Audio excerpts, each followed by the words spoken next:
Soon, the 4 tank engines arrived at Knapford Station. Oh, David, we heard what happened at the quarry this afternoon. Are you all right? I'm fine, lady. I mean, I got a little banged up and some rocks fell into my funnel, but the men at the steamworks managed to fix me up. And I was really lucky because Liz came to visit me at the steamworks. Well, I had to make sure that you were okay. Don't you fret, love. I'm all right. Say, would you guys like to hear some stories of my days from the Southern Railway? Oh, yes, please, David. Sure. I mean, I would like to hear what happened after I left Brighton. All right, if you insist. So David told stories of his days from the Southern Railway. Wow! So you really rebelled against the diesels and British Railways? Indeed, by singing the song Hoist the Colours. Hoist the Colours? Isn't that a song from those pirate movies? What are they called? Pirates of the Caribbean. And yes, James, Hoist the Colours is currently a song from Pirates of the Caribbean, the 3rd movie. The creators of the films were very intrigued by my little performance, so they decided to adapt the song into the 3rd film. Oh, well, I suppose that makes sense. Oh, and speaking of Pirates of the Caribbean, those films are absolutely amazing. Indeed, and the actor who plays the main character, Johnny Depp, is absolutely brilliant. Too true, Percy. I just hope nothing bad ever happens to him in the near future. Well, what do you suppose will happen to him? Will he sue Amber Heard for assaulting him when she said he assaulted her? Nah. Can you imagine the thought? I mean, that would totally cost Depp his career.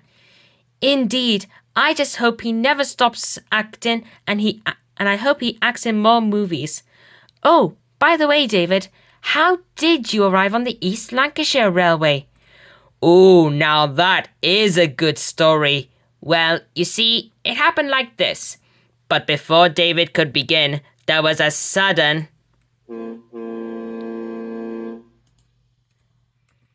Did you guys hear that? Hear what? I didn't hear anything. Well, I did. It sounded like a diesel horn, and that just so happens to be the same horn we heard at the quarry before the avalanche started. Wait a minute. I know the sound of that horn. It can't be. But it was. Around the corner came D199. Hello, Steamies. I'm back. Spamcan, I might have known it was you. Oh, hello there, David. It is so wonderful to see you again. I'm afraid the feeling isn't mutual. What are you doing here, D199? And how did you get back onto Sodor? I thought you were sent packing after you stole the express. Well, to cut a long story short, little green caterpillar, I never made it to the mainland.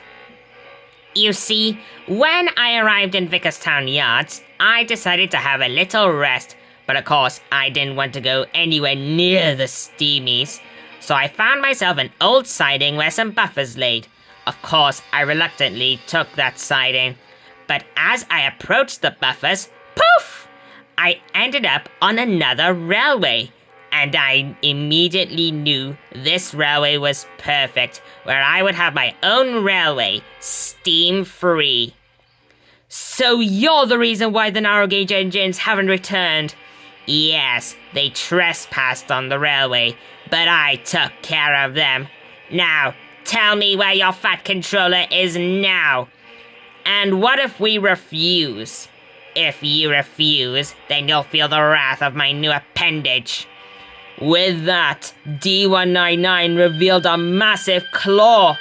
Thomas immediately recognized the claw. It was the same claw D199 had in his dream.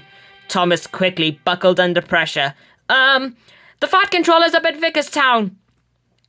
If you're lying, Thomas, I will come back and scrap you. all of you. Just you wait and see.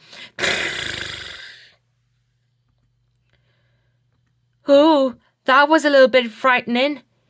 Indeed. I never thought I would see D199 with a claw. I never thought he was really the claw type. Wait a minute. Thomas, you said that you had a dream where you saw D199 with a claw. Was that the exact same claw? But Thomas didn't reply.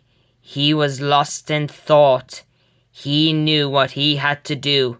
He would have to meet Peter Sam on the secret railway tonight.